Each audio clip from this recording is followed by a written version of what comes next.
ये है हमारा कनाडा एक्सप्रेस एंट्री प्रोग्राम। 2021 से 2023 तक 12 लाख लोगों को पीआर यानी परमानेंट रेसिडेंट देगा।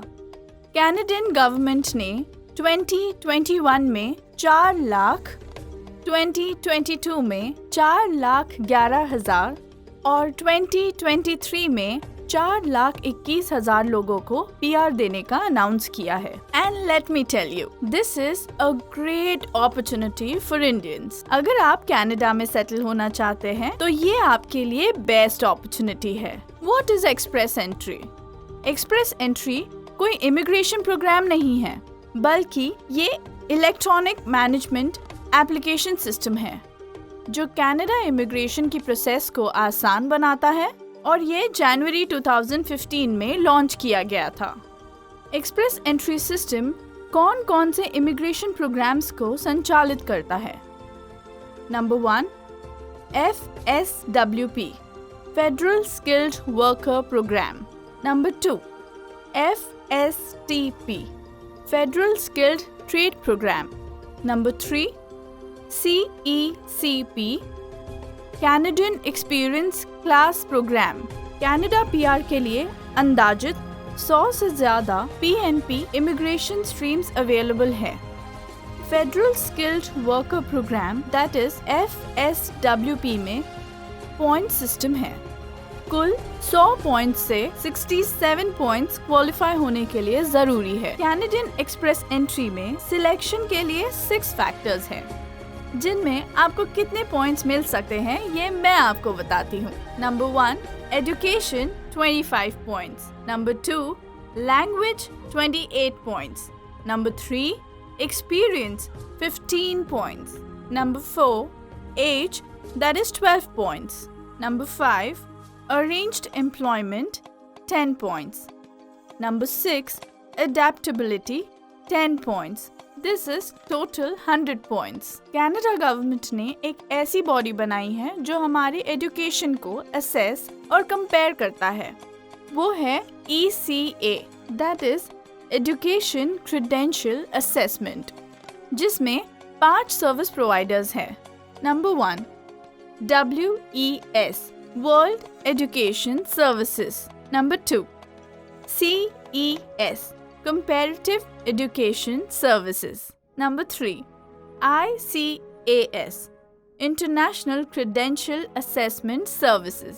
Number 4, IQAS International Qualification Assessment Services. Number 5, ICES International Credential Evaluation Services. ECA की वैलिडिटी 5 years की होती है। लैंग्वेज, कनाडा में कौन सी लैंग्वेज ज्यादा यूज होती है? English and French. लैंग्वेज के पॉइंट्स प्राप्त करने के लिए आपको एग्जाम क्लियर करनी पड़ती है। इंग्लिश के लिए IELTS यानी international English language testing system या फिर CELP यानी Canadian English language proficiency index programme, और फ्रेंच के लिए TEF दी जाती है।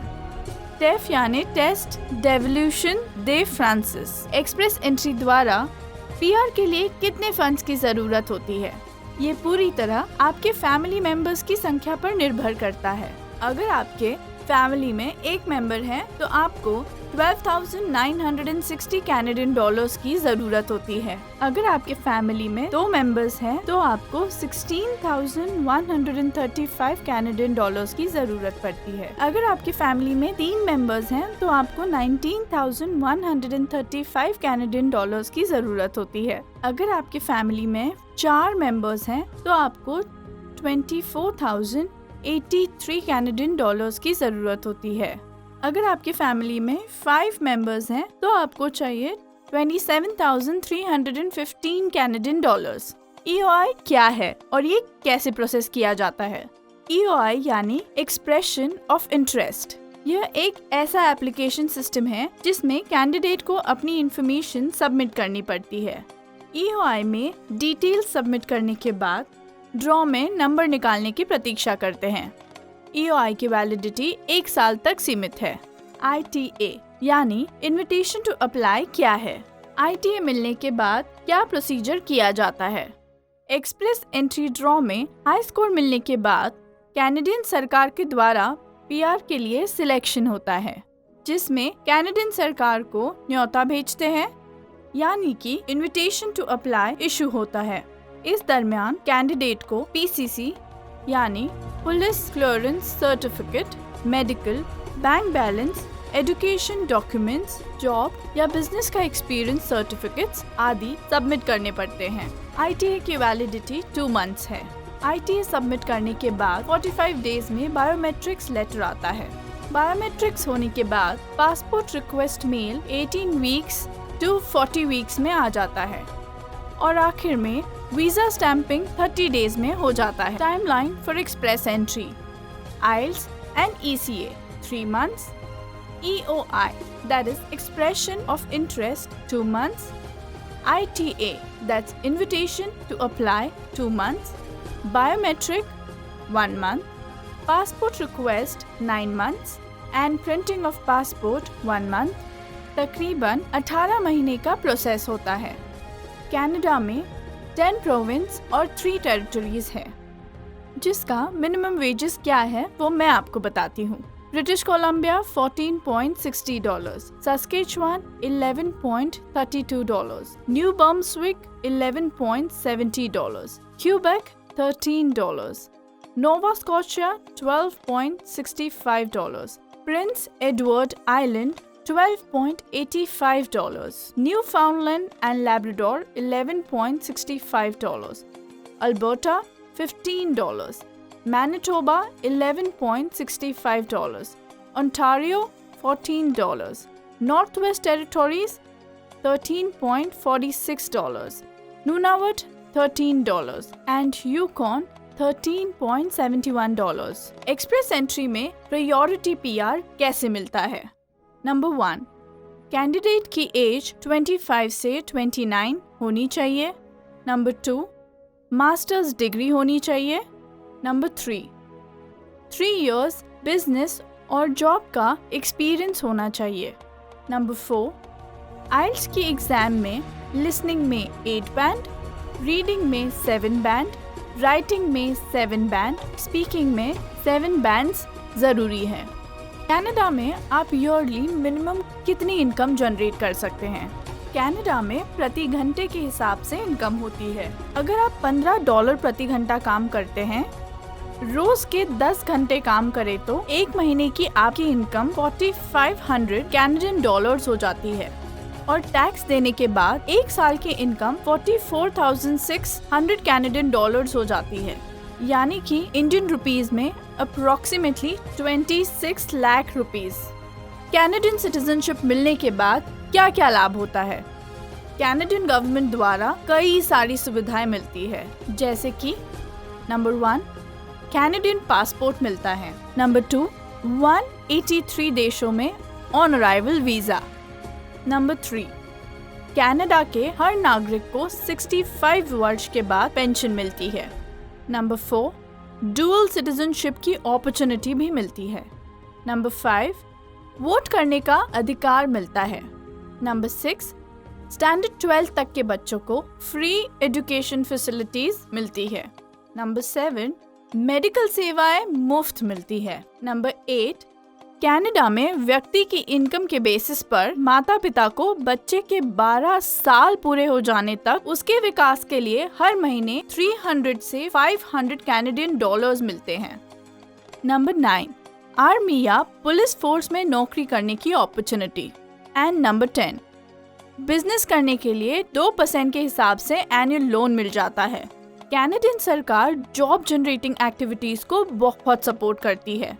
और हम तो रहे गुजराती, बिजनेस तो हमारी खून में होता है कि नहीं? कनाडा में पीआर बनने के बाद भाई बहन, साला साली, मामा मामी, बुआ मासी, काका काकी के रिलेटिव्स होने पर क्या फायदा होता है? कनाडा में पीआर होने के बाद सगे भाई बहन और साला साली जैसे ब्लड रिलेशंस वाले रिलेशंस से एक्सप्रेस एंट्री में 15 पॉइंट्स ज्यादा मिलते हैं। बाकी के लोग जैसे कि मामा मामी, बुआ या मासा मासी, काका काकी के होने से FSW में 5 पॉइंट्स का बेनिफिट होता है और राज्य के रूल्स मुताबिक PNP द्वारा 10 से 20 पॉइंट्स ज्यादा मिलते हैं। कनाडा में PR बनने के बाद सिटीजन बनने में कितना समय लगता है? कनाडा में PR होने के बाद 5 साल में से अगर 3 साल तक व्यक्ति कनाडा में रहता है, वह व्यक्ति कनाडा की नागरिकता के लायक होता है। यानी कि अगर आप कैनेडियन पासपोर्ट लेना चाहते हैं तो 5 साल में से कम 3 साल कनाडा में रुकना आवश्यक होता है। कनाडा में PR होने के बाद क्या मम्मी पापा या सास ससुर को भविष्य में PR मिल सकता है? हर व्यक्ति PR होने के 12 महीने बाद मम्मी पापा को विजिटर वीजा या सुपर वीजा पर बुला सकते हैं। कैनेडियन सिटीजनशिप मिलने के 1 साल बाद कैनेडियन गवर्नमेंट 40,000 पेरेंट्स को डायरेक्ट PR देता है। कनाडा PR से जुड़ी लेटेस्ट जानकारी कौन सी सरकारी वेबसाइट पर मिल सकती है? www.cic.gc.ca और www.canada.ca। कौन सी कैटेगरी के लोग एक्सप्रेस एंट्री के जरिए होने वाले इमिग्रेंट प्रोग्राम में फाइल रख सकते हैं? जिस व्यक्ति की कैटेगरी NOC, O, A और B में आती है, वो सभी लोग एक्सप्रेस एंट्री के जरिए अपनी फाइल इमिग्रेशन के लिए रख सकते हैं। क्या कनाडा में PR की फाइल के इंटरव्यू के लिए बुलाते हैं? इंटरव्यू लेना है या नहीं, ये वीजा ऑफिसर पर निर्भर करता है। जनरली वीजा ऑफिसर्स फोन करके या फिर रूबरू एप्लीकेंट्स की कंपनी में जाकर एग्जामिन करते हैं कि दी गई इंफॉर्मेशन सही है या नहीं।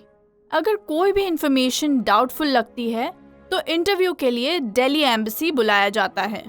क्या कनाडा PR की फाइल सबमिट करने के बाद फाइल रिजेक्ट हो सकती है? हाँ, अगर आपने भारत में कोई गुनाह किया हो या फिर मेडिकल एग्जामिनेशन में एड्स, TB या कैंसर जैसी बीमारी हो या एजुकेशन सर्टिफिकेट फर्जी हो या फिर नौकरी का बताया गया अनुभव जाली साबित हो, तो रिजेक्शन होता है। विदेश जाकर सेटल होना हो तो कनाडा ही क्यों, हाई एजुकेशन करके रेप्यूटेड डिग्री हासिल करते हैं तो आप जरूर चाहेंगे कि आपकी अच्छी जॉब मिले, डिसेंट सैलरी मिले और एक क्वालिटी लाइफ जीने का मौका मिले, तो कनाडा इज द बेस्ट। क्योंकि कनाडा में सिर्फ आपकी अच्छी इनकम ही नहीं होती, बल्कि आपको एक स्टैंडर्ड लाइफस्टाइल भी मिलती है।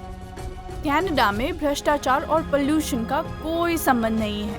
क्राइम के मामले में भी कनाडा सेफ है। एक्सप्रेस एंट्री पूल सिस्टम में CRS के टोटल कितने पॉइंट्स होते हैं? सामान्य तौर पे वीजा के लिए अंदाजन कितने पॉइंट्स की आवश्यकता होती है? एक्सप्रेस एंट्री के CRS में कुल मिला के 1200 पॉइंट्स होते हैं। सामान्य तौर पे अगर आपकी CRS पॉइंट्स 475 के आसपास है तो एक्सप्रेस एंट्री पूल में नंबर लगने के चांसेस ज्यादा होते हैं।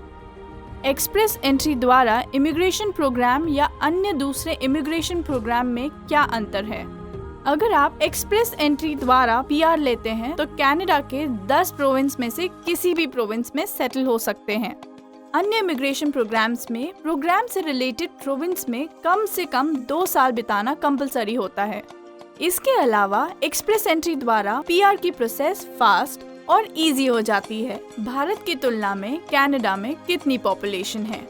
भारत की तुलना में कनाडा 3 गुना बड़ा देश है और गूगल पर अगर पॉपुलेशन मीटर देखें तो भारत की पॉपुलेशन 138 करोड़ है, जबकि कनाडा की पॉपुलेशन 3 करोड़ 72 लाख के आसपास है। अब आपको समझ आ ही गया होगा, ये है हमारा कनाडा एक्सप्रेस एंट्री प्रोग्राम।